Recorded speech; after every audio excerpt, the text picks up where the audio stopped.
Welcome to a mysterious journey through the cosmos as Clive Staples Lewis unfolds the enigmatic and spiritual adventures of Ransom in Out of the Silent Planet. In this video, we dive deep into chapters 18 to 20, where Ransom, after waking up in a guest house on the alien planet Malacandra, becomes intimately acquainted with its diverse inhabitants and their harmonious coexistence.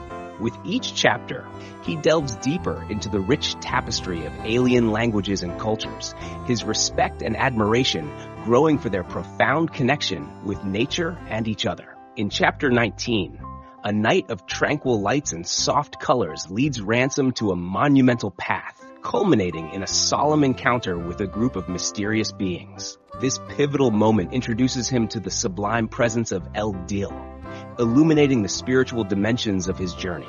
Finally, Chapter 20 beckons Ransom towards a fateful meeting with Oyarsa, the planet's overseer. Amidst a dark and hallowed landscape, he hears a voice calling him, merging fear with anticipation. As he approaches this revered figure, surrounded by a host of otherworldly beings, Ransom prepares to engage in a dialogue that promises to reveal the deeper truths of Malacandra. Join us as we explore these pivotal moments where Ransom not only confronts the physical challenges of a new world, but also crosses the mystical thresholds of understanding and enlightenment. Chapter 18. That night, Ransom slept in the guest house, which was a real house built by Pfiffeltriggy and richly decorated. His pleasure at finding himself in this respect under more human conditions was qualified by the discomfort which, despite his reason, he could not help feeling in the presence at close quarters of so many Malacandrian creatures. All three species were represented. They seemed to have no uneasy feelings toward each other, though there were some differences of the kind that occurred in a railway carriage on Earth, the Sorns finding the house too hot, and the Pfiffeltriggy finding it too cold. He learned more of Malacandrian humor and of the noises that expressed it in this one night than he had learned during the whole of his life on the strange planet hitherto. Indeed, nearly all Malacandrian conversations in which he had yet taken part had been grave. Apparently the comic spirit arose chiefly from the meeting of the different kinds of Nahu. The jokes of all three were equally incomprehensible to him. He thought he could see differences in kind, as that the Sorns seldom got beyond irony, while the Hrossa were extravagant and fantastic, and the Pfiffeltriggy were sharp and excelled in abuse. But even when he understood all the words, he could not see the points. He went early to bed. It was at the time of early morning, when men on Earth go out to milk the cows, that Ransom was wakened. At first he did not know what had roused him. The chamber in which he lay was silent, empty, and nearly dark. He was preparing himself to sleep again, when a high-pitched voice close beside him said, "Oyarsa sends for you." He sat up, staring about him. There was no one there, and the voice repeated, "Oyarsa sends for you." The confusion of sleep was now clearing in his head, and he recognized that there was an Eldil in the room. He felt no conscious fear, but while he rose obediently and put on such of his clothes as he had laid aside, he found that his heart was beating rather fast. He was thinking less of the invisible creature in the room than of the interview that lay before him. His old terrors of meeting some monster or idol had quite left him. He felt nervous as he remembered feeling on the morning of an examination when he was an undergraduate. More than anything in the world, he would have liked a cup of good tea. The guest house was empty. He went out. The bluish smoke was rising from the lake, and the sky was bright behind the jagged eastern wall of the canyon. It was a few minutes before sunrise. The air was still very cold, the ground weed drenched with dew, and there was something puzzling about the whole scene, which he presently identified with the silence. The Eldil voices in the air had ceased, and so had the shifting network of small lights and shades. Without being told, he knew that it was his business to go up to the crown of the island and the grove. As he approached them, he saw with a certain sinking of heart that the monolithic avenue was full of Malacandrian creatures, and all silent. They were in two lines, one on each side, and all squatting or sitting in the various fashions suitable to their anatomies. He walked on slowly and doubtfully, not daring to stop, and ran the gauntlet of all those inhuman and unblinking eyes. When he had come to the very summit, at the middle of the avenue where the biggest of the stones rose, he stopped. He never could remember afterwards whether an Eldil voice had told him to do so, or whether it was an intuition of his own. He did not sit down, for the earth was too cold and wet, and he was not sure if it would be decorous.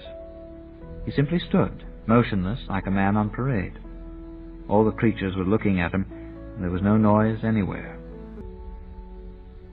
He perceived, gradually, that the place was full of Eldila.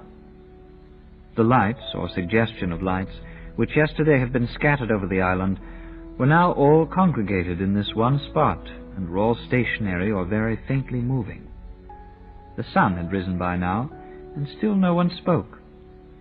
As he looked up to see the first pale sunlight upon the monoliths, he became conscious that the air above him was full of a far greater complexity of light than the sunrise could explain, and light of a different kind, Eldil light. The sky, no less than the earth, was full of them. The visible Malacandrians were but the smallest part of the silent consistory which surrounded him. He might, when the time came, be pleading his cause before thousands or before millions. Rank behind rank about him, and rank above rank over his head, the creatures that had never yet seen man and whom man could not see were waiting for his trial to begin. He licked his lips, which were quite dry, and wondered if he would be able to speak when speech was demanded of him. Then it occurred to him that perhaps this waiting and being looked at, was the trial. Perhaps even now he was unconsciously telling them all they wished to know. But afterwards, a long time afterwards, there was a noise of movement. Every visible creature in the grove had risen to its feet and was standing, more hushed than ever, with its head bowed. And Ransom saw, if it could be called seeing, that Oyarsa was coming up between the long lines of sculptured stones. The story is continued at this point on the other side of this cassette. Out of the Silent Planet continued. Every visible creature in the grove had risen to its feet and was standing, more hushed than ever, with its head bowed, and Ransom saw, if it could be called seeing, that Oyarsa was coming up the long lines of sculptured stones. Partly he knew it from the faces of the Malacandrians as their lord passed them. Partly he saw, he could not deny that he saw, Oyarsa himself. He never could say what it was like. The merest whisper of light, no, less than that, the smallest diminution of shadow, was traveling along the uneven surface of the groundweed, or rather some difference in the look of the ground, too slight to be named in the language of the five senses, moved slowly towards him, like a silence spreading over a room full of people, like an infinitesimal coolness on a sultry day, like a passing memory of some long-forgotten sound or scent, like all that is stillest and smallest and most hard to seize in nature. Oyarsa passed between his subjects, and drew near and came to rest, not 10 yards away from Ransom, in the center of Meldilorn. Ransom felt a tingling of his blood and a pricking on his fingers, as if lightning were near him, and his heart and body seemed to him to be made of water. Oyarsa spoke, a more unhuman voice than Ransom had yet heard, sweet and seemingly remote, an unshaken voice, a voice, as one of the Hrossa afterwards said to Ransom, with no blood in it. Light is instead of blood for them. The words were not alarming. What are you so afraid of, Ransom of Thulkandra? It said. Of you, Oyarsa, because you are unlike me and I cannot see you. Those are not great reasons, said the voice. You are also unlike me, and though I see you very faintly. But do not think we are utterly unlike. We are both copies of Maleldil. These are not the real reasons. Ransom said nothing. You began to be afraid of me before you set foot in my world, and you have spent all your time since then in flying from me. My servants saw your fear when you were in your ship in heaven. They saw that your own kind treated you ill, though they could not understand their speech. Then, to deliver you out of the hands of those two, I stirred up a hanakra, to try if you would come to me of your own will. But you hid among the fossa, and though they told you to come to me, you would not. After that I sent my Eldil to fetch you, but still you would not come. And in the end your own kind have chased you to me, and Hanahu's blood has been shed. I do not understand, Oyasa. Do you mean that it was you who sent for me from Thulkandra? Yes. Did not the other two tell you this? And why did you come with them unless you meant to obey my call? My servants could not understand their talk to you when your ship was in heaven. Your servants? I cannot understand, said Ransom. Ask freely, said the voice. Have you servants out in the heavens? Where else? There is nowhere else. But you, Oyasa, are here on Malacandra, as I am. But Malacandra, like all worlds, floats in heaven.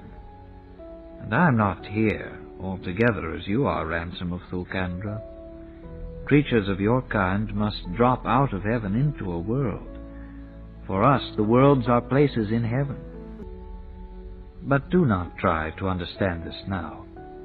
It is enough to know that I and my servants are even now in heaven. They were around you in the sky ship no less than they are around you here. Then you knew of our journey before we left Thulkandra? No. Thulkandra is the world we do not know. It alone is outside the heaven, and no message comes from it. Ransom was silent, but Oyasa answered his unspoken questions. It was not always so. Once we knew the Oyasa of your world. He was brighter and greater than I, and then we did not call it Thulkandra. It is the longest of all stories, and the bitterest. He became bent. That was before any life came on your world. Those were the bent years of which we still speak in the heavens, when he was not yet bound to Thulkandra, but free, like us. It was in his mind to spoil other worlds besides his own. He smote your moon with his left hand, and with his right he brought the cold death on my Harandra before its time. If by my arm Maleldil had not opened the Handramits and let out the hot springs, my world would have been unpeopled. We did not leave him so at large for long. There was a great war, and we drove him back out of the heavens and bound him in the air of his own world, as Maleldil taught us. There doubtless he lies to this hour, and we know no more of that planet. It is silent. We think that Maleldil would not give it up utterly to the Bent One, and there are stories among us that he had taken strange counsel and dared terrible things, wrestling with the Bent One in Thulkandra. But of this we know less than you. It is a thing we desire to look into. It was some time before Ransom spoke again, and Oyasa respected his silence. When he had collected himself, he said, After this story, Oyasa, I may tell you that our world is very bent. The two who brought me knew nothing of you, but only that the Sorns had asked for me. They thought you were a false Eldil, I think. There are false Eldila in the wild parts of our world. Men kill other men before them. They think the Eldil drinks blood. They thought the Sorns wanted me for this or for some other evil. They brought me by force. I was in terrible fear. The tellers of tales in our world make us think that if there is any life beyond our own air, it is evil. I understand, said the voice. And this explains things that I have wondered at. As soon as your journey had passed your own air and entered heaven, my servants told me that you seemed to be coming unwillingly, and that the others had secrets from you. I did not think any creature could be so bent as to bring another of its own kind here by force. They did not know what you wanted me for, Oyasa, nor do I know yet. I will tell you. 2 years ago, and that is about 4 of your years, This ship entered the heavens from your world. We followed its journey all the way hither, and Eldila were with it as it sailed over the Harandra. And when at last it came to rest in the Handramit, more than half my servants were standing round it to see the strangers come out. All beasts we kept back from the place, and no Hanahu yet knew of it. When the strangers had walked to and fro on Malacandra and made themselves a hut, and their fear of a new world ought to have worn off, I sent certain Sorns to show themselves and to teach the strangers our language. I chose Sorns because they are most like your people in form. The Thulkandrans feared the Sorns, and were very unteachable. The Sorns went to them many times and taught them a little. They reported to me that the Thulkandrians were taking sun's blood wherever they could find it in the streams. When I could make nothing of them by report, I told the Sorns to bring them to me, not by force, but courteously. They would not come. I asked for one of them, but not even one of them would come. It would have been easy to take them, but though we saw they were stupid, we did not know yet how bent they were, and I did not wish to stretch my authority beyond the creatures of my own world. I told the Sorns to treat them like cubs, to tell them that they would be allowed to pick up no more of the sun's blood until one of their race came to me. When they were told this, they stuffed as much as they could into the sky ship and went back to their own world. We wondered at this, but now it is plain. They thought I wanted one of your race to eat, and went to fetch one. If they had come a few miles to see me, I would have received them honorably. Now they have twice gone a voyage of millions of miles for nothing, and will appear before me none the less. And you also, ransom of Thulkandra, you have taken many vain troubles to avoid standing where you stand now. That is true, O Yarsab. Bent creatures are full of fears. But I am here now, and ready to know your will with me. 2 things I wanted to ask of your race. First, I must know why you come here. So much is my duty to my world. And secondly, I wish to hear of Thulkandra, and of Meleldil's strange wars there with the Bent One. For that, as I have said, is a thing we desire to look into. For the first question, O Yarsa, I have come here because I was brought. Of the others, one cares for nothing but the sun's blood, because in our world he can exchange it for many pleasures and powers. But the other means evil to you. I think he would destroy all your people to make room for our people, and then he would do the same with other worlds again. He wants our race to last for always, I think, and he hopes they will leap from world to world, always going to a new sun when an old one dies, or something like that. Is he wounded in his brain? I do not know. Perhaps I do not describe his thoughts right. He is more learned than I. Does he think he could go to the great worlds? Does he think Meleldil wants a race to live forever? He does not know there is any Meleldil. But what is certain, O Yarsa, is that he means evil to your world. Our kind must not be allowed to come here again. If you can prevent it only by killing all 3 of us, I am content. If you were my own people, I would kill them now, Ransom, and you soon. For they are bent beyond hope, and you, when you have grown a little braver, will be ready to go to Meleldil. But my authority is over my own world. It is a terrible thing to kill someone else's Hanahu. It will not be necessary. They are strong, O Yarsa, and they can throw death many miles and can blow killing airs at their enemies. The least of my servants could touch their ship before it reached Malacandra while it was in the heaven and make it a body of different movements. For you, no body at all. Be sure that no one of your race will come into my world again unless I call them. But enough of this. Now, tell me of Thulkandra. Tell me all. We know nothing since the day when the Bent One sank out of heaven into the air of your world, wounded in the very light of his light. But why have you become afraid again? I am afraid of the length of time, O Yarsa, or perhaps I do not understand. Did you not say this happened before there was life on Thulkandra? Yes. And you, O Yarsa, you have lived And that picture on the stone where the cold is killing them on the Harandra, is that a picture of something that was before my world began?" "I see you are Hanahu after all," said the voice. "Doubtless no stone that faced the air then would be a stone now. The picture has begun to crumble away and been copied again more times than there are Eldila in the air above us. But it was copied right. In that way you are seeing a picture that was finished when your world was still half made. But do not think of these things. My people have a law never to speak much of sizes or numbers to you others, not even to swords. You do not understand, and it makes you do reverence to nothings and pass by what is really great. Rather tell me what Meleldil has done in Fulkandra."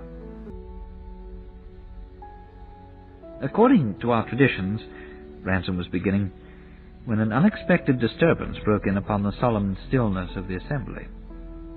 A large party, almost a procession, was approaching the grove from the direction of the ferry. It consisted entirely, so far as he could see, of Frossa, and they appeared to be carrying something. Chapter 19. As the procession drew nearer, Ransom saw that the foremost Frossa were supporting 3 long and narrow burdens. They carried them on their heads, 4 Frossa to each. After these came a number of others armed with harpoons and apparently guarding 2 creatures which he did not recognize. The light was behind them as they entered between the 2 farthest monoliths. They were much shorter than any animal he had yet seen on Malacandra, and he gathered that they were bipeds, though the lower limbs were so thick and sausage-like that he hesitated to call them legs. The bodies were a little narrower at the top than at the bottom, so as to be very slightly pear-shaped, and the heads were neither round like those of Frossa, nor long like those of Sorns, but almost square. They stumped along on narrow, heavy-looking feet which seemed to press into the ground with unnecessary violence. And now their faces were becoming visible as masses of lumped and puckered flesh of variegated color fringed in some bristly, dark substance. Suddenly, with an indescribable change of feeling, he realized that he was looking at men. The 2 prisoners were Weston and Devine, and he, for one privileged moment, had seen the human form with almost Malacandrian eyes. The leaders of the procession had now advanced to within a few yards of Oyarsa and laid down their burdens.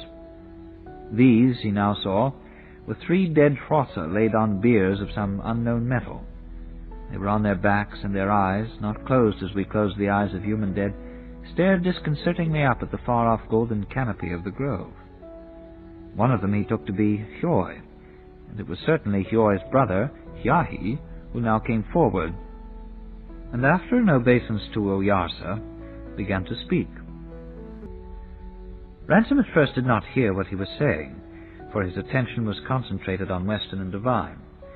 They were weaponless and vigilantly guarded by the armed Frossa about them. Both of them, like Ransom himself, had let their beards grow ever since they landed on Malacandra, and both were pale and travel-stained.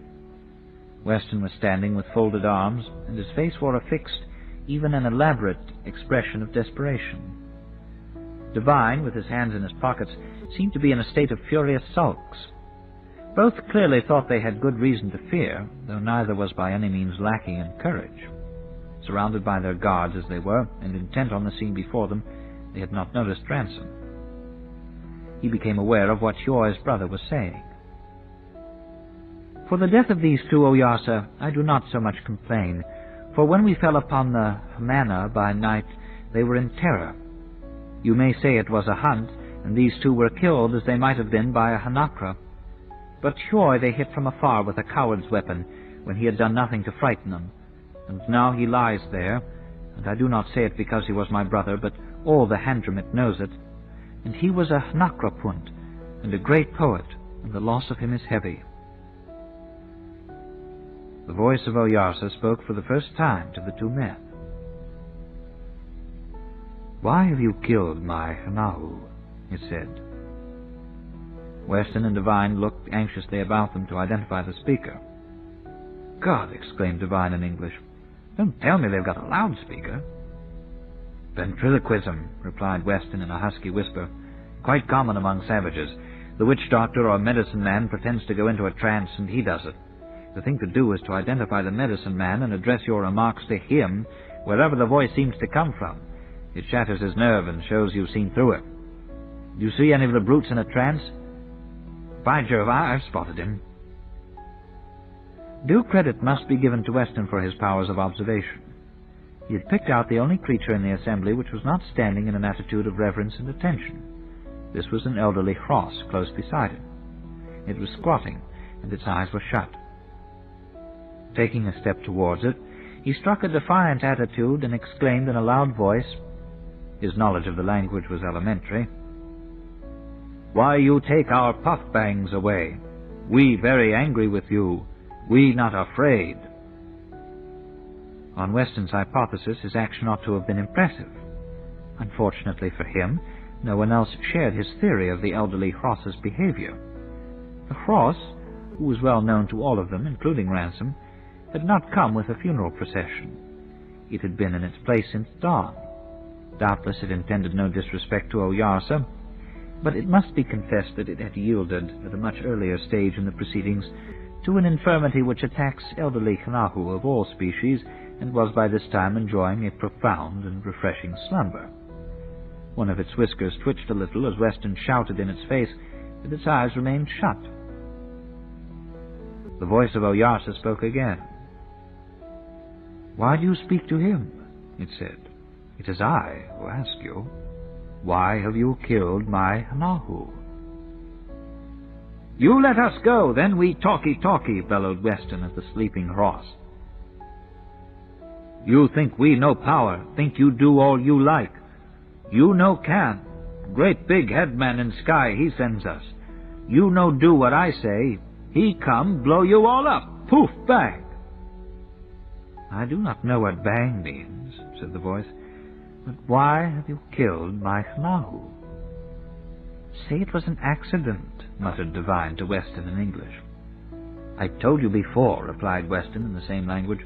"You don't understand how to deal with natives. One sign of yielding and they'll be at our throats. The only thing is to intimidate them." "All right, do your stuff then," growled Devine. He was obviously losing faith in his partner. Weston cleared his throat and again rounded on the elderly Hross. "We kill him," he shouted. "Show what we can do. Everyone who no do all we say, poof, bang, kill him same as that one. You do all we say and we give you much pretty things. See? See?" To Ransom's intense discomfort, Weston at this point whipped out of his pocket a brightly colored necklace of beads, the undoubted work of Mr. Woolworth, and began dangling it in front of the faces of his guards, turning slowly round and repeating, "Pretty, pretty, see, see?"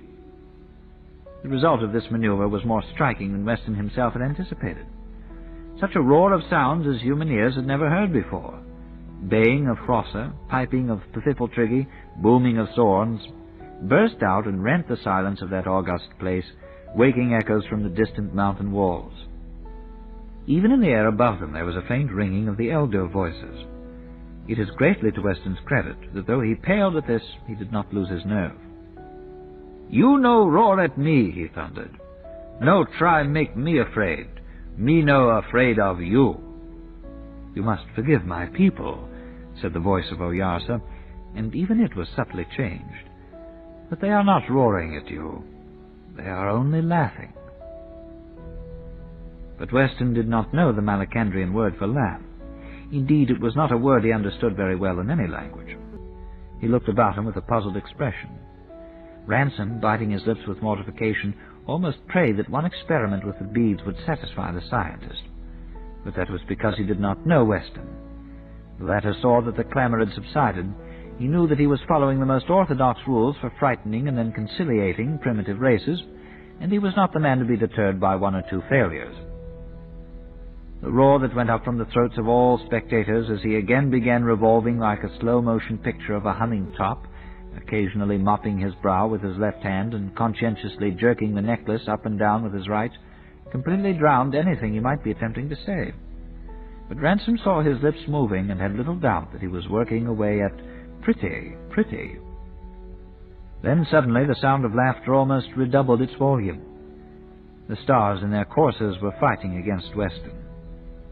Some hazy memory of efforts made long since to entertain an infant niece had begun to penetrate his highly trained mind. He was bobbing up and down from the knee and holding his head on one side. He was almost dancing, and he was by now very hot indeed. For all Ransom knew, he was saying diddle, diddle, diddle. It was sheer exhaustion which ended the great physicist's performance, the most successful of its kind ever given on Malacandra, and with it the sonorous raptures of his audience. As silence returned, Ransom heard Devine's voice in English. "For God's sake, stop making a buffoon of yourself, Weston," it said. "Can't you see it won't work?" "It doesn't seem to be working," admitted Weston, "and I'm inclined to think they have even less intelligence than we supposed. Do you think perhaps if I tried it just once again, or would you like to try it this time?" "Oh, hell," said Devine, and turning his back on his partner, sat down abruptly on the ground, produced his cigarette case and began to smoke. "I'll give it to the witch doctor," said Weston during the moment of silence which Devine's action had produced among the mystified spectators. And before anyone could stop him, he took a step forward and attempted to drop the string of beads round the elderly Fross's neck. The Fross's head was, however, too large for this operation, and the necklace merely settled on its forehead like a crown, slightly over one eye. It shifted its head a little, like a dog worried with flies, snorted gently, and resumed its sleep. Oyarsa's voice now addressed Ransom. "Are your fellow creatures hurt in their brains, Ransom of Thulkandra?" it said, "or are they too much afraid to answer my questions?" "I think, Oyarsa," said Ransom, "that they do not believe you are there, and they believe that all these Thanahu are like very young cubs. The thicker man is trying to frighten them and then to please them with gifts." At the sound of Ransom's voice, the two prisoners turned sharply around. Weston was about to speak when Ransom interrupted him hastily in English. "Listen, Weston, it's not a trick. There really is a creature there in the middle, there where you can see a kind of light, or a kind of something, if you look hard. And it is at least as intelligent as a man. They seem to live an enormous time. Stop treating it like a child and answer its questions. And if you take my advice, you'll speak the truth and not bluster." "The brute seemed to have intelligence enough to take you in, anyway," growled Weston. But it was in a somewhat modified voice that he turned once more to the sleeping Fross. The desire to wake up the supposed witch doctor was becoming an obsession, and addressed it. "We sorry we kill him," he said, pointing to Hyoy. "No go to kill him. Sorns tell us bring man, give him your big head. We go away back into sky. He come," here he indicated Ransom, "with us. He very bent man, run away, no do what Sorns say like us. We run after him, get him back for Sorns, want to do what we say and Sorns tell us, see? He not let us, run away, run, run. We run after. See big black one, think he kill us, we kill him. Poof, bang, all for bent man. He no run away, he be good, we no run after, no kill big black one, see? You have bent man make all trouble. You plenty keep him, let us go. He afraid of you, we no afraid. Listen." At this moment, Weston's continual bellowing in the face of the Ross at last produced the effect he had striven for so long. The creature opened its eyes and stared mildly at him in some perplexity. Then, gradually realizing the impropriety of which it had been guilty, it rose slowly to its standing position, bowed respectfully to Oyarsa, and finally waddled out of the assembly, still carrying the necklace draped over its right ear and eye. Weston, his mouth still open, followed the retreating figure with his gaze till it vanished among the stems of the grove. It was Oyarsa who broke the silence. "We have had mirth enough," he said, "and it is time to hear true answers to our questions. Something is wrong in your head, Anahu from Thulkandra. There is too much blood in it. Is Spherakitzakila here?" "Here, Oyarsa," said a Pafifal Trig. "Have you in your cisterns water that has been made cold?" "Yes, Oyarsa." "Then let this thick Anahu be taken to the guest house, and let him bathe his head in cold water, much water, and many times. Then bring him again. Meanwhile I will provide for my killed Frossa." Weston did not clearly understand what the voice said. Indeed, he was still too busy trying to find out where it came from. But terror smote him as he found himself wrapped in the strong arms of the surrounding Hrossa and forced away from his place. Ransom would gladly have shouted out some reassurance, but Weston himself was shouting too loud to hear him. He was mixing English and Malacandrian now, and the last thing that was heard was a rising scream of, "Pay for this! Poof! Bang! Ransom, for God's sake, Ransom! Ransom!" "And now," said Oyarsa, when silence was restored, "let us honor my dead Hanahu." At his words, 10 of the Hrossa grouped themselves about the biers. Lifting their heads, and with no signal given as far as Ransom could see, they began to sing. This book is continued on cassette number 6, side 1, Out of the Silent Planet by C.S. Lewis, continuing on cassette number 6, side 1. Lifting their heads, and with no signal given as far as Ransom could see, they began to sing. To every man in his acquaintance with a new art, there comes a moment when that which before was meaningless first lifts, as it were, one corner of the curtain that hides its mystery, and reveals, in a burst of delight which later and fuller understanding can hardly ever equal, one glimpse of the indefinite possibilities within. For Ransom, this moment had now come in his understanding of Malacandrian song. Now first he saw that its rhythms were based on a different blood from ours, on a heart that beat more quickly, and a fiercer internal heat. Through his knowledge of the creatures and his love for them, he began, ever so little, to hear it with their ears. A sense of great masses moving at visionary speeds, of giants dancing, of eternal sorrows eternally consoled, of he knew not what, and yet what he had always known, awoke in him with the very first bars of the deep-mouthed dirge, and bowed down his spirit as if the gate of heaven had opened before him. "Let it go hence," they sang. "Let it go hence, dissolve and be no body.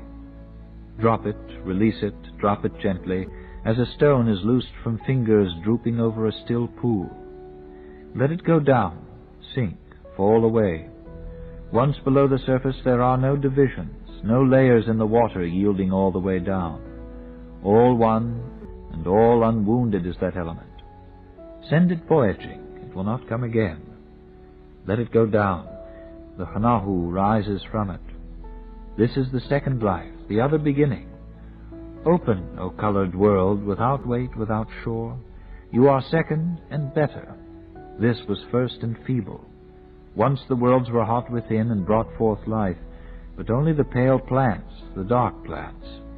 We see their children when they grow today, out of the sun's light in sad places. After, the heaven made grow another kind on worlds, the high climbers, the bright-haired forests, cheeks of flowers. First were the darker, then the brighter.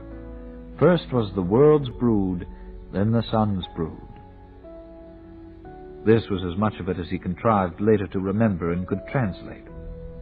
As the song ended, Oyarsa said, "Let us scatter the movements which were their bodies. So will Maleldil scatter all worlds when the first and feeble is born." He made a sign to one of the Pfiffeltriggi, who instantly arose and approached the corpses.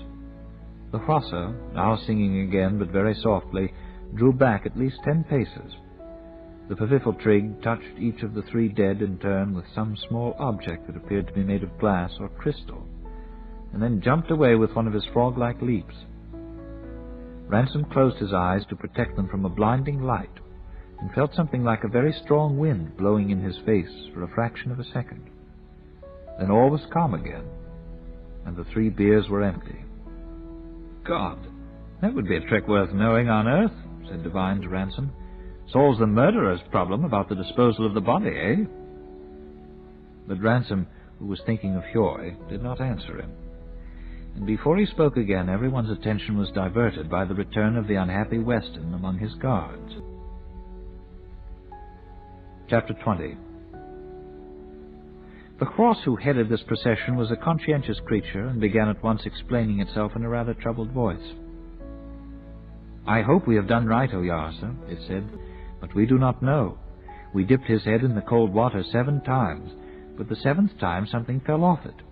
We thought it was the top of his head, but now we saw it was a covering made of the skin of some creature. Then some said we had done your will with the 7 dips, and others said not. In the end we dipped it 7 times more. We hoped that was right. The creature talked a lot between the dips, and most between the second 7, but we could not understand it." "You have done very well, Anu," said Oyarsa. "Stand away that I may see it, for now I will speak to it." The guards fell away on each side. Weston's usually pale face, under the bracing influence of the cold water, had assumed the color of a ripe tomato, and his hair, which had naturally not been cut since he reached Malacandra, was plastered in straight, lank masses across his forehead. A good deal of water was still dripping over his nose and ears. His expression, unfortunately wasted on an audience ignorant of terrestrial physiognomy, was that of a brave man suffering in a great cause, and rather eager than reluctant to face the worst or even to provoke it. In explanation of his conduct, it is only fair to remember that he had already that morning endured all the terrors of an expected martyrdom and all the anticlimax of 14 compulsory cold douches. Devine, who knew his man, shouted out to Weston in English, "Steady, Weston. These devils can split the atom or something pretty like it. Be careful what you say to them, and don't let's have any of your bloody nonsense." "Ah," said Weston, "so you've gone native too?" "Be silent," said the voice of Oyarsa. "You, thick one, have told me nothing of yourself, so I will tell it to you. In your own world you have attained great wisdom concerning bodies, and by this you have been able to make a ship that can cross the heaven. But in all other things you have the mind of an animal. When first you came here, I sent for you, meaning you nothing but honor. The darkness in your own mind filled you with fear. Because you thought I meant evil to you, you went as a beast goes against a beast of some other kind, and snared this ransom. You would give him up to the evil you feared. Today, seeing him here, to save your own life, you would have given him to me a 2nd time, still thinking I meant him hurt. These are your dealings with your own kind, and what you intend to my people, I know. Already you have killed some, and you have come here to kill them all. To you it is nothing whether a creature is Nahu or not. At first I thought this was because you cared only whether a creature had a body like your own. But Ransom has that, and you would kill him as lightly as any of my Hanahu. I did not know that the Bent One had done so much in your world, and still I do not understand it. If you were mine, I would unbody you even now. Do not think follies. By my hand, Maleldil does greater things than this, and I can unmake you even on the borders of your own world's air. But I do not yet resolve to do this. It is for you to speak. Let me see if there is anything in your mind besides fear and death and desire." Weston turned to Ransom. "I see," he said, "that you have chosen the most momentous crisis in the history of the human race to betray it." Then he turned in the direction of the voice. "I know you kill us," he said. "Me not afraid. Others come, make it our world." But Devine had jumped to his feet and interrupted him.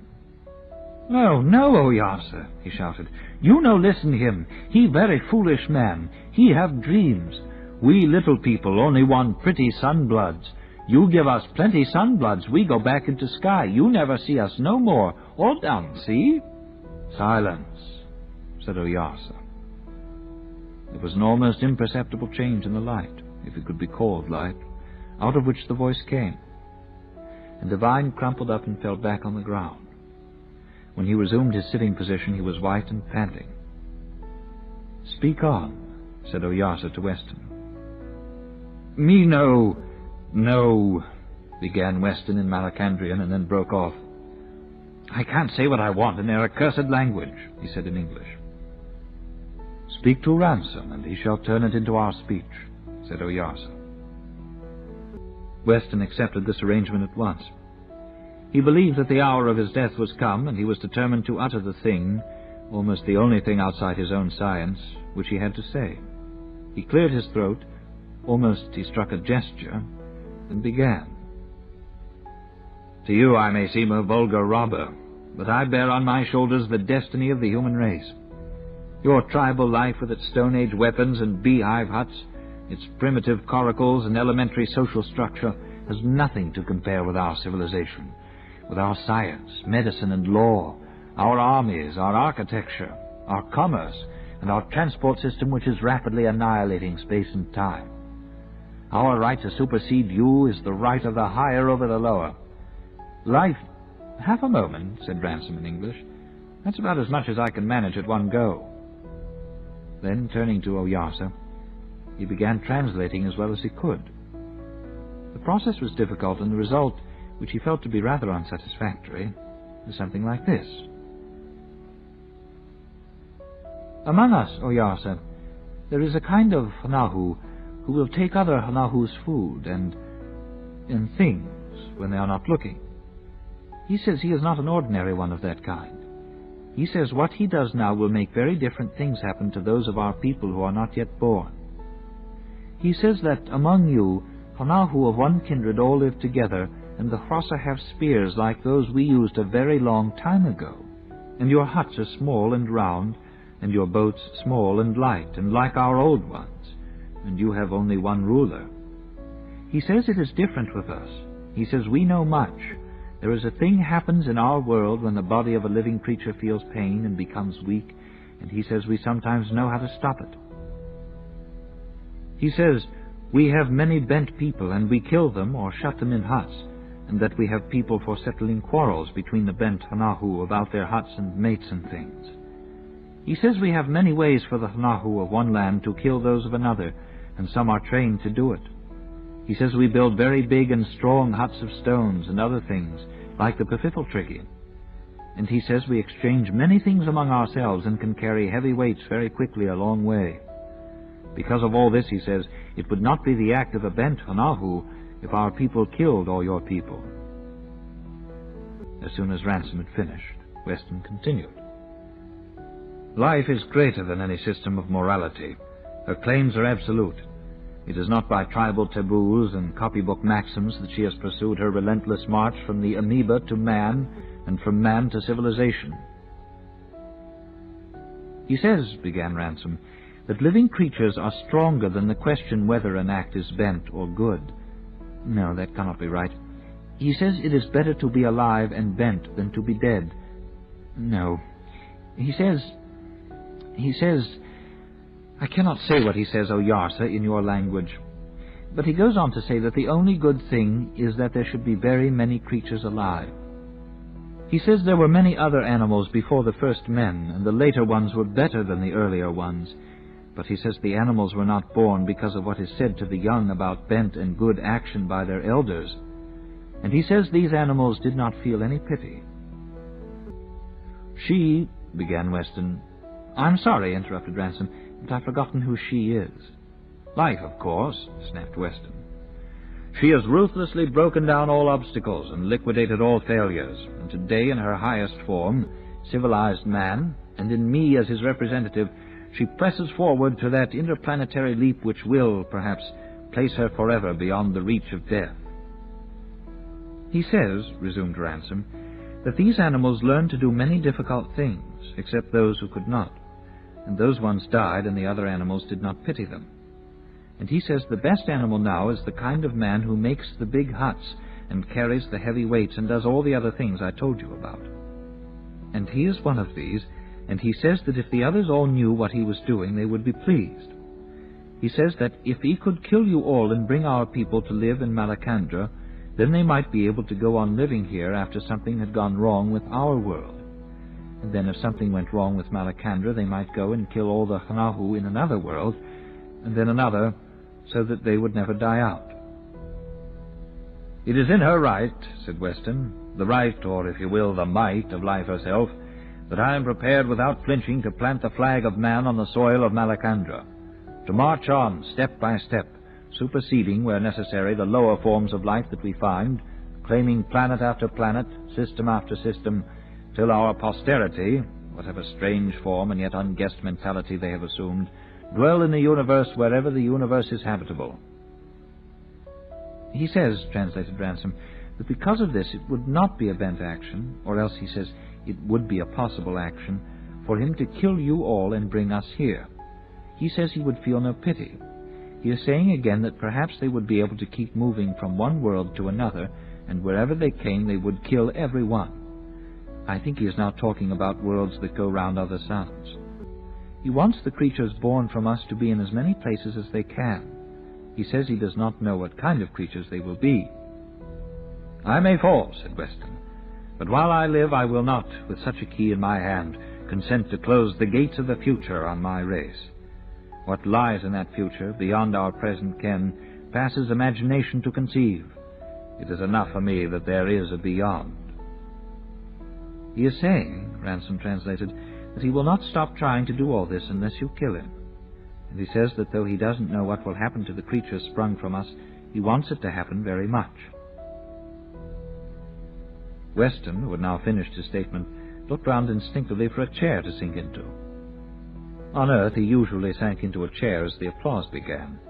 Finding none, he was not the kind of man to sit on the ground like Devine, he folded his arms and stared with a certain dignity about him. "It is well that I have heard you," said Oyarsa, "for though your mind is feebler, your will is less bent than I thought. It is not for yourself that you do all this." "No," said Weston proudly in Malacandrian. "Me die, man live." "Yet you know that these creatures would have to be made quite unlike you before they lived in other worlds." Yes, all new. No one know yet. Strange, big." "Then it is not the shape of body that you love." "No, me no care how they shaped." "One would think, then, that it is for the mind you care. But that cannot be, or you would love Nahu wherever you met it." "No care for Nahu, care for man." "But if it is neither man's mind, which is as the mind of all other Nahu, is not Melelbil the maker of them all? Nor his body, which will change? If you care for neither of these, what do you mean by man?" This had to be translated to Weston. When he understood it, he replied, "Me care for man, care for our race, what man begets." He had to ask Ransom the words for race and beget. "Strange," said Oyarsa. "You do not love anyone of your race. You would have let me kill Ransom. You do not love the mind of your race, nor the body. Any kind of creature will please you if only it is begotten by your kind as they now are. It seems to me, thick one, that what you really love is no completed creature but the very seed itself, for that is all that is left." "Tell him," said Weston, when he had been made to understand this, "that I don't pretend to be a metaphysician. I have not come here to chop logic. If he cannot understand, as apparently you can't either, anything so fundamental as man's loyalty to humanity, I can't make him understand it." But Ransom was unable to translate this, and the voice of Oyarsa continued. "I see now how the Lord of the Silent World has bent you. There are laws that all Nahu know, of pity and straight dealing and shame and the like, and one of these is the love of kindred. He has taught you to break all of them except this one, which is not one of the greatest laws. This one he has bent till it becomes folly, and has set it up, thus bent, to be a little blind Oyarsa in your brain. And now you can do nothing but obey it, though if we ask you why it is a law, you can give no other reason for it than for all the other and greater laws which it drives you to disobey. Do you know why he has done this? Me think no such person, me wise new man, no believe all that old talk. I will tell you. He has left you this one, because a bent Nahu can do more evil than a broken one. He has only bent you, but this thin one who sits on the ground he has broken, for he has left him nothing but greed. He is now only a talking animal, and in my world he could do no more evil than an animal. If he were mine, I would unmake his body, for the Hnahu in it is already dead. But if you were mine, I would try to cure you. Tell me, thick one, why did you come here? Me tell you, make man live all the time. But are your wise men so ignorant as not to know that Malacandra is older than your own world and nearer its death? Most of it is dead already. My people live only in the Handramits. The heat and the water have been more and will be less. Soon now, very soon, I will end my world and give back my people to Maleldil. Me know all that plenty. This only first try. Soon they go on another world. But do you not know that all worlds will die? Men go jump off each before it deads, on and on, see? And when all are dead... Weston was silent. After a time, Oyarsa spoke again. Do you not ask why my people, whose world is old, have not rather come to yours and taken it long ago? Oh, ho, said Weston, you not know how. You are wrong, said Oyarsa. Many thousands of years before this, when nothing yet lived on your world, the cold death was coming on my Harandra. Then I was in deep trouble, not chiefly for the death of my Hnahu. Maleldil does not make them long livers, but for the things which the Lord of your world, who was not yet bound, put into their minds. He would have made them as your people are now, wise enough to see the death of their kind approaching, but not wise enough to endure it. Bent counsels would soon have risen among them. They were well able to have made sky ships. By me Maleldil stopped them. Some I cured, some I unbodied. And see what come, interrupted Weston. You now very few, shut up in Handramits, soon all die. Yes, said Oyarsa. But one thing we left behind us on the Harandra, fear. And with fear, murder and rebellion. The weakest of my people does not fear death. It is the bent one, the Lord of your world, who wastes your lives and defouls them with flying from what you know will overtake you in the end. If you were subjects of Maleldil, you would have peace. Weston writhed in the exasperation born of his desire to speak and his ignorance of the language. Trash, defeatist trash, he shouted at Oyarsa in English. Then, drawing himself up to his full height, he added in Malacandrian, You say your Maleldil let all go dead. Other one bent one, he fight, jump, live, not all talky. Me no care Maleldil, like bent one better, me on his side. But do you not see that he never will nor can, began Oyarsa, and then broke off, as if recollecting himself. But I must learn more of your world from Ransom, and for that I need till night.